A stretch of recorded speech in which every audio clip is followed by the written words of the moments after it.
اپنے چینل پر ہم آپ کو خوش آمدید کہتے ہیں۔ ہر روز ایک نئی کہانی سننے کے لیے ہمارے چینل کو سبسکرائب کر لیں اور کہانی کو مکمل سنیں۔ آج پھر میرا چھوٹا بھائی میرے کمرے میں سونے کے لیے آ گیا تھا۔ میں پہلے تو حیران ہوئی کہ اچانک سے میرے بھائی کو میرے کمرے میں سونے کا جنون کیوں چڑھ گیا تھا، مگر میں جب بھی اس سے پوچھتی تو وہ یہی کہتا کہ اس کو اب اکیلے کمرے میں سونے سے ڈر لگتا ہے۔ تو مجھے اپنے چھوٹے بھائی پر بہت پیار آیا تھا اور میں نے اس کو اپنے ساتھ سلا لیا۔ وہ ویسے بھی 12 سال کا چھوٹا سا بچہ تھا اور میں چونکہ 22 سال کی تھی تو میرے لیے تو میرا بھائی بہت ہی چھوٹا تھا، اس لیے مجھے اس کو اپنے ساتھ سلانے پر کوئی مسئلہ نہیں ہوا تھا۔ اب اس طرح اب تقریباً روز ہی میرا بھائی اس وقت میرے پاس سونے کے لیے آتا تھا جس وقت میں بس سونے ہی والی ہوتی تھی۔ پہلے تو میں نے اس بات پر بالکل غور نہیں کیا اور اپنے بھائی کو اپنے ساتھ سلاتی رہی، مگر پھر کچھ دنوں کے بعد مجھے اپنے بھائی میں عجیب سی تبدیلیاں محسوس ہونے لگی تھیں۔ مجھے لگتا تھا کہ جیسے میرا بھائی مجھے ہر وقت بہت غور سے دیکھتا ہے، اور صرف رات ہی نہیں، میرا چھوٹا بھائی دن میں بھی اب میرے آگے پیچھے گھومنے لگا تھا۔ میں جہاں جاتی وہ میرے پیچھے ہوتا تھا۔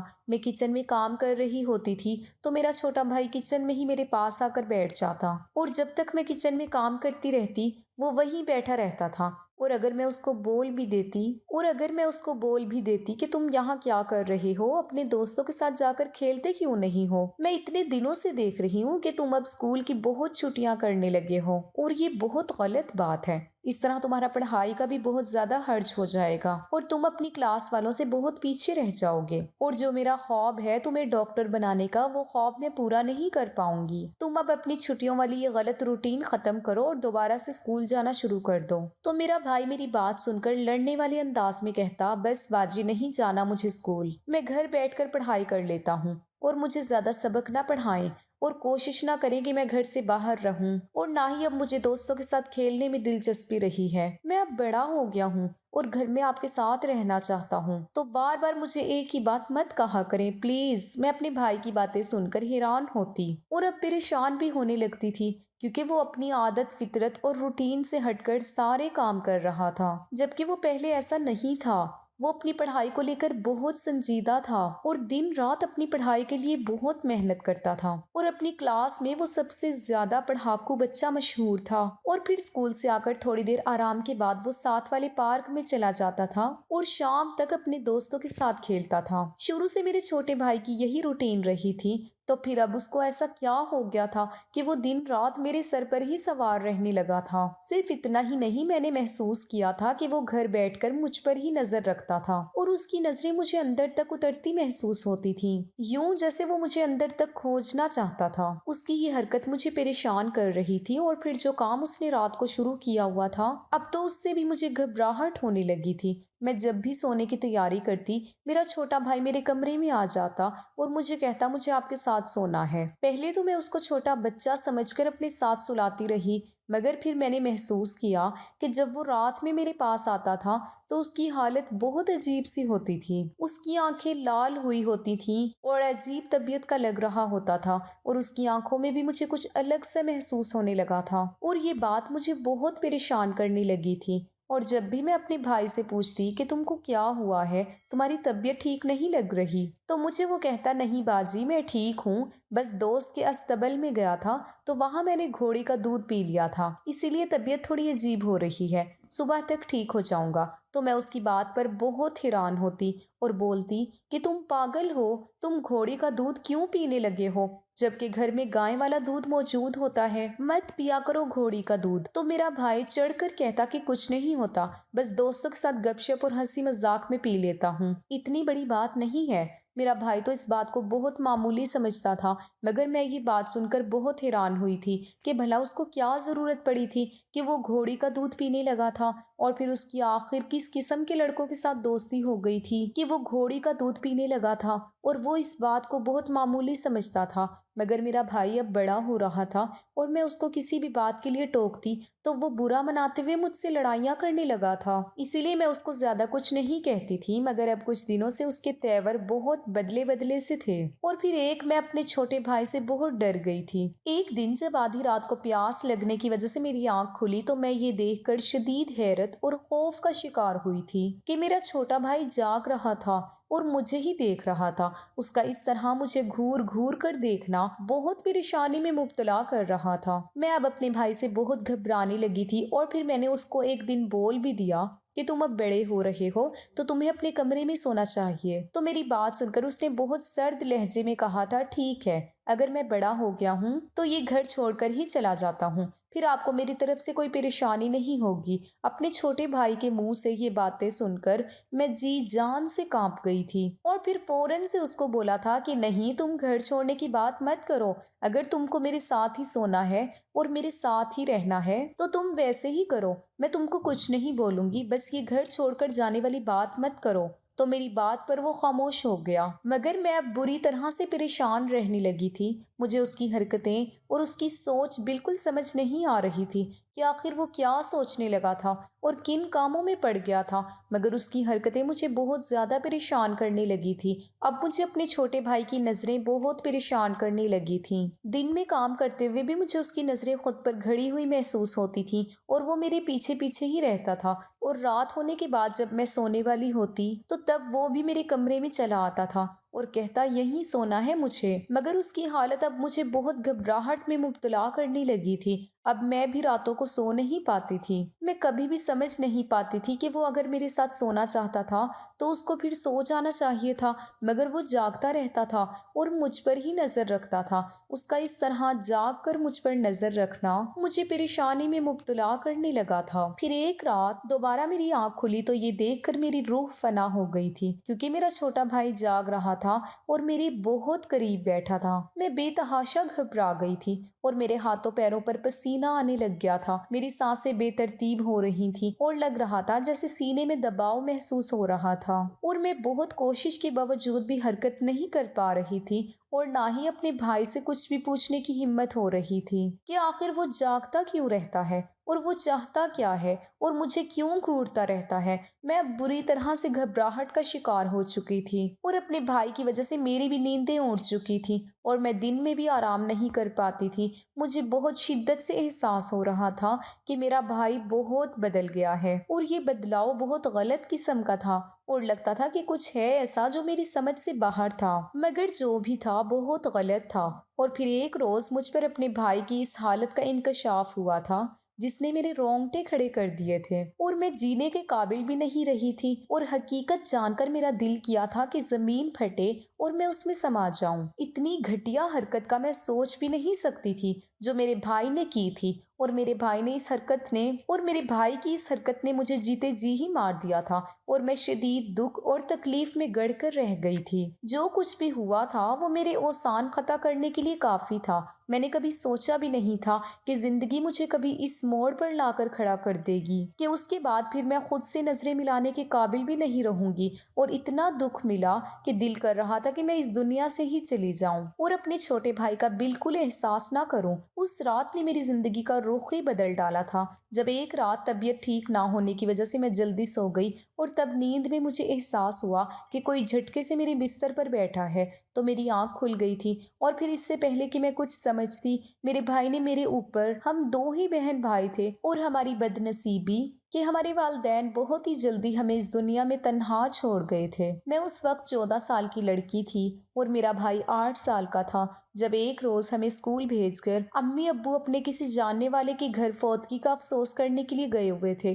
اور تب واپس آتے ہوئے میرے والدین کا شدید قسم کا روڈ ایکسیڈنٹ ہو گیا، اور وہ دونوں موقع پر ہی ہلاک ہو گئے۔ اور میں اس وقت اپنی کلاس میں بیٹھی میتھ کا پیریڈ لے رہی تھی جب مجھے پرنسپل صاحب نے بلایا اور یہ خبر سنائی تھی کہ یہ خبر مجھ پر بجلی بن کر گری تھی۔ میری تو جیسے دنیا اندھیر ہو گئی تھی کہ میرے اتنے چاہنے والے والدین اس دنیا سے چلے گئے تھے۔ میں اپنے والدین کی وفات پر بہت روئی تھی۔ میری چیخوں نے پورے خاندان اور محلے والوں کو رلایا تھا، مگر میرا چھوٹا بھائی میرے والدین کے انتقال سے شدید صدمے میں چلا گیا تھا اور بری طرح سے سہم گیا تھا، جس کی وجہ سے اس کی حالت خراب ہونے لگی۔ تب میرے سارے خاندان والوں نے جیسے تیسے میرے بھائی کو رلایا، تو وہ اتنا رویا کہ میرا دل پھٹنے والا ہو گیا تھا، اور میں اپنا غم بھول گئی تھی۔ اس کی عمر ہی کیا تھی جس میں اس کو والدین کی جدائی سہنی پڑ گئی گئی تھی، اور وہ بھی ایسے وقت میں جبکہ میرا بھائی ابھی تک امی بابا کے ساتھ ہی سوتا تھا اور امی اور بابا کا بہت زیادہ لاڈلا تھا۔ اسی وجہ سے اب میری امی بابا کی وفات پر اس کا بہت برا حال ہو گیا تھا اور پھر اس کو دورے پڑنے لگ گئے تھے، اور یہ بہت خطرناک بات تھی۔ لہٰذا میرے چاچو نے اس کو کسی اچھے ڈاکٹر سے چیک اپ کروایا، اس کو نیند آور دوائیں دینا شروع کر دی تھی، اور ان سکون والی دواؤں کی وجہ سے میرا بھائی زیادہ تر بے ہوش رہتا تھا اور اس کو کوئی ہوش نہیں ہوتا تھا کہ گھر میں کیا ہو رہا ہے اور کیا نہیں۔ ہمارے گھر میں 2 پورشن بنے ہوئے تھے، ایک پورشن ہمارا تھا اور ایک پورشن میرے چاچو کا تھا۔ چاچو کے 2 ہی بیٹے تھے اور بیٹی کوئی نہیں تھی، جس کی وجہ سے چاچو مجھ سے بے تحاشا پیار کرتے تھے اور اپنی بیٹی کا سارا شوق مجھ سے ہی پورا کرتے تھے، اور یہی بات میری چچی کو بہت ناگوار گزرتی تھی۔ جانے ان کو مجھ سے کیا دشمنی تھی کہ میرے چاچو سے لاڈ اٹھانا ان کو بہت برا لگتا تھا، اور ان کو لگتا تھا کہ میں ان کے بچوں کا حق مارتی ہوں، جبکہ چچی کے دونوں بیٹے بھی مجھ سے بہت لگاؤ رکھتے تھے اور میرا چاچو سے لاڈ کرنا ان کو برا نہیں لگتا تھا۔ مگر میری چچی اس سب کی وجہ سے مجھے بہت برا سمجھنے لگی تھی، مگر میری امی کی وجہ سے کچھ نہیں کہہ پاتی تھی، کیونکہ میری امی ان کے مقابلے میں امیر گھرانے کی بیٹی تھی اور گورنمنٹ کالج کی ہیڈ بھی تھیں، یعنی ہر لحاظ سے میری امی کا پلڑا چچی سے بھاری تھا، جس کی وجہ سے میری چچی میری امی سے دبی ہوئی تھی۔ مگر اب امی بابا کی وفات کے بعد تو جیسے ان کو موقع ہی مل گیا تھا کہ وہ اپنے دل کی بھڑاس نکالتی، اسی لیے جب بھی چچا ہماری طرف آتے چچی بھی پیچھے چلی آتی اور مجھے خوب باتیں سناتی کہ اب میں بچی نہیں بڑی ہو گئی ہوں اور اپنا اور اپنے بھائی کا خیال خود رکھوں اور گھر کی ذمہ داریاں بھی خود ہی اٹھاؤں۔ مجھے چچی کی باتیں بہت دکھ دیتی تھی اور چاچو بھی چچی کی باتوں سے تنگ ہوتے تھے، مگر کچھ کہہ نہیں پاتے تھے کیونکہ پھر چچی بہت فساد کرتی تھی اور چاچو ان کو کچھ بھی نہیں کہہ سکتے تھے کیونکہ وہ ان کی پسند کی بیوی تھی، اور اب میں اپنے والدین کی موت کے صدمے سے نہیں نکل پائی تھی کہ مجھے اپنے بھائی کی حالت کے ساتھ ساتھ چچی کی تکلیفیں، باتیں اور رویوں نے بری طرح سے توڑ کر رکھ دیا تھا، اور میں اس وجہ سے بہت پریشان رہتی تھی، دن رات روتی رہتی تھی اور اپنی امی اور بابا کو بہت یاد کرتی تھی کہ ان کی زندگی میں ہم لوگ کتنی اچھی زندگی گزار رہے تھے۔ مگر اب اچانک سے تختہ ہی الٹ گیا تھا اور مجھے اس عمر میں زندگی کی تلخ اور کڑوی سچائی کو جھیلنا پڑ رہا تھا۔ میرے چاچو بھی ہماری وجہ سے بہت پریشان تھے کیونکہ وہ ہم دونوں بہن بھائی سے بہت پیار کرتے تھے، مگر چچی کی وجہ سے وہ ہمیں وقت نہیں دے پاتے تھے اور یہی بات ان کو بہت تکلیف دیتی تھی۔ ان کے بچوں سے ہم دونوں چھوٹے تھے، مگر حالات کی سختیوں نے ہمیں تنہا کر دیا تھا، اور اب ہر آئے دن چچی کی نفرت بڑھتی ہی جا رہی تھی، اور پھر اس مسئلے کا چاچو نے ایک حل نکالا اور میرا رشتہ اپنے چھوٹے بیٹے کے ساتھ طے کر دیا۔ مگر یہ بات سنتے ہی چچی نے بہت واویلا مچایا اور چاچو سے بہت لڑائی کی اور مجھے بھی خوب گالیاں دی اور کہا یہ رشتہ کسی صورت نہیں ہوگا۔ مگر جب چاچو نہیں مانے تو وہ روٹھ کر میکے چلی گئی کہ اب جب تک چاچو اپنے فیصلے سے پیچھے نہیں ہٹ جاتے اور اپنا پورشن بیچ کر کہیں اور شفٹنگ کا وعدہ نہیں کر لیتے، جب تک وہ واپس نہیں آئیں گی۔ ان کے جانے کا چچا پر اتنا اثر ہوا کیونکہ وہ اپنی بیوی سے بہت پیار کرتے تھے، اور اب ان کی بیوی میکے آ بیٹھی تھی، اور ماں کے جانے سے دونوں بیٹے بھی بہت پریشان ہو گئے تھے کیونکہ ان کو بھی ماں کے بغیر رہنے کی عادت نہیں تھی۔ تب مجبوراً چاچو نے چچی کی بات ماننے کا فیصلہ کر لیا اور میرے ماموں کو بلا کر ان کی نگرانی میں پورا گھر بکوا کر ہمارا حصہ ہمارے ماموں کو دیا اور اپنا حصہ لے کر الگ گھر خرید کر وہاں شفٹ ہو گئے۔ مگر جانے سے پہلے چاچو ماموں کی موجودگی میں ایک کام کر گئے تھے جس کا چچی کو علم نہیں تھا، بس وہ خوش تھی کہ ان کی چاہت پوری ہو گئی اور ان کی مجھ سے جان چھوٹ گئی تھی۔ پھر چاچو لوگوں کے چلے جانے کے بعد میرے ماموں نے اپنے گھر والے علاقے میں ہمارے لیے ایک گھر خریدا اور ہم بہن بھائیوں کو وہاں شفٹ کر دیا۔ اس کے بعد ماموں تقریباً روز ہی ہمارے گھر چکر لگاتے تھے اور ہماری ہر ضرورت پوری کر رہے تھے، مگر ماموں بھی ہمیں اپنے گھر نہیں لے کر گئے تھے کیونکہ چچی کی طرح ان کی بیوی بھی ہمیں اپنے ساتھ رکھنے کو تیار نہیں تھی۔